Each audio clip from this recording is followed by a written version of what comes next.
को कुल मिलाकर यहां महाराष्ट्र में राहत मिल गई है, मान्यता उनके गुट को दे दी गई है। बढ़ते आगे, राजस्थान के स्कूलों में सूर्य नमस्कार पर पक्ष विपक्ष के बीच जमकर बयानबाजी हो रही है। राजस्थान सरकार के फैसले पर कांग्रेस की तरफ से निशाना साधा गया। राजस्थान के स्कूलों में सूर्य नमस्कार कार्यक्रम पर सत्ता पक्ष और विपक्ष आमने सामने है। मामले में मुस्लिम पक्ष का कहना है कि इस तरह का धार्मिक आयोजन किसी पर थोपा नहीं जा सकता है। इसको लेकर मुस्लिम पक्ष की तरफ से हाईकोर्ट में याचिका भी दायर की गई थी, लेकिन हाईकोर्ट ने मुस्लिम पक्ष की याचिका खारिज कर दी, जिसके बाद राजस्थान के शिक्षा मंत्री मदन दिलवार ने कहा कि सूर्य भगवान सभी को प्रकाश देते हैं, इसलिए इस पर आपत्ति गलत है। उनकी आराधना ही तो कर रहे हैं, तो माननीय न्यायालयों में बैठे हैं जो भी जानते हैं कि सूर्य भगवान भेदभाव तो करता नहीं किसी के साथ। ऐसा तो कहता नहीं कि भाई तुम तो इस जाति को, तुम इस धर्म को, तुम इस धर्म को, तुमको प्रकाश नहीं दूंगा। वो तो सबको प्रकाश दे रहे हैं, तो सबकी ड्यूटी बनती है कि हम जो देता है उसकी आराधना करें। वहीं राजस्थान कांग्रेस के अध्यक्ष गोविंद सिंह डोटासरा ने कहा कि सरकार ऐसे विवाद सामने लाकर लोगों का ध्यान मुद्दों से भटकाती है। भारतीय जनता पार्टी का जब केंद्र की सरकार हो चाहे स्टेटों में सरकार हो, ये मुद्दों से ध्यान हटकाने की बातें करते हैं। और इस पूरे विवाद के बीच राजस्थान में आज सरकारी और तमाम निजी स्कूलों में भी छात्रों ने एक साथ सूर्य नमस्कार किया। जयपुर, जोधपुर, भरतपुर, उदयपुर और कोटा में अद्भुत नजारा देखने को मिला। जयपुर के चौगान स्टेडियम में आयोजित हुए सूर्य नमस्कार के मुख्य कार्यक्रम में शिक्षा मंत्री मदन दिलावर सहित कई नेता शामिल हुए और बच्चों के साथ सूर्य नमस्कार किया।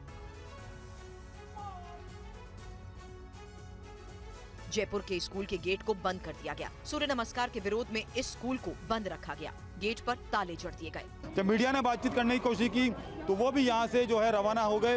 उन्होंने भी कोई जवाब नहीं दिया। उन्होंने साफ तौर पर कहा है कि मीडिया कानून व्यवस्था को बिगाड़ रही है, लेकिन ये सरकारी स्कूल है। आज सूर्य नमस्कार का दिन था।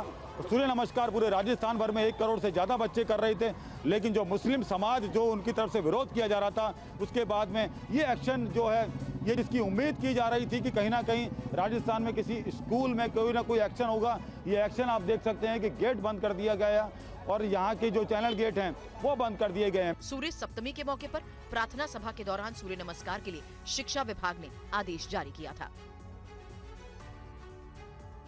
प्रधानमंत्री नरेंद्र मोदी ने कतर के अमीर के साथ द्विपक्षीय बैठक की। पीएम मोदी ने दोहा में भारत और कतर के संबंधों को बढ़ावा देने के साथ साथ वैश्विक मुद्दों पर चर्चा की।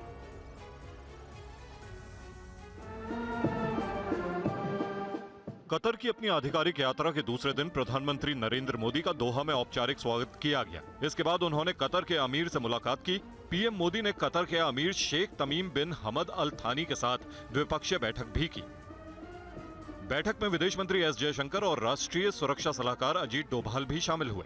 पीएम मोदी ने मुलाकात के बाद कहा कि पीएम अल थानी के साथ एक अद्भुत बैठक हुई, जिसमें चर्चा के केंद्र में भारत कतर मित्रता को बढ़ावा देना खास तौर से शामिल रहा।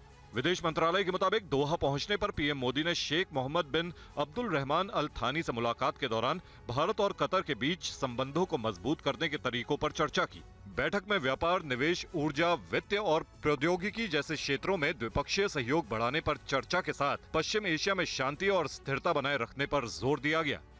पीएम मोदी की ये यात्रा भारत के लिए एक बड़ी कूटनीतिक जीत के बाद हुई है, जब जासूसी के आरोप में कतर में मौत की सजा पाए भारतीय नौसेना के 8 पूर्व कर्मियों को कतर ने रिहा कर दिया था। इसके अलावा बड़ी खबर, थोड़ी देर बाद किसान और सरकार के बीच बैठक होगी। चंडीगढ़ में केंद्रीय मंत्रियों के साथ होने वाली है ये अहम बैठक। चंडीगढ़ पहुंच चुके हैं पीयूष गोयल, अर्जुन मुंडा और नित्यानंद राय।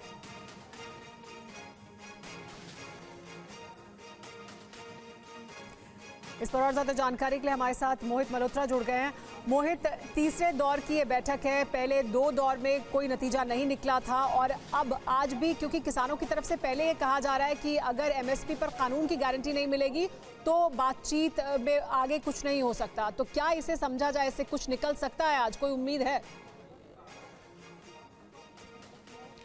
देखिए, किसान यही उम्मीद कर रहे हैं कि जो उनकी मांगे हैं उनको लेकर सकारात्मक जो रवैया है वो केंद्र सरकार का रहने वाला है। केंद्र सरकार के मंत्री फिलहाल चंडीगढ़ पहुंच चुके हैं, लेकिन जो मीटिंग का वेन्यू है वहां पर अभी नहीं पहुंचे। आपको जल्दी से मैं दिखा देता हूं, ये पंजाब सरकार का Mahatma Gandhi state institute of public administration है। यहाँ पर आप देखिए कड़ी सुरक्षा लगाई गई है, और ना सिर्फ चंडीगढ़ पुलिस के जवान बल्कि पैरामिलिट्री फोर्सेज के जवान भी लगाए गए हैं, क्योंकि पिछली बार जब आंदोलन शुरू होने से पहले 12 तारीख को यहाँ पर मीटिंग हो रही थी तो कुछ प्रदर्शनकारी यहाँ पर पहुँच गए थे, तो माहौल ख़राब ना हो इसी के चलते यहाँ पर कड़ी सुरक्षा की गई है। और पूरा जो ये रास्ता है उसको अभी फिलहाल ब्लॉक करके रखा गया है, क्योंकि केंद्रीय मंत्री अब से थोड़ी देर में यहाँ पर पहुँचने वाले हैं, जबकि किसान नेता पहले से यहाँ पर पहुँच चुके हैं।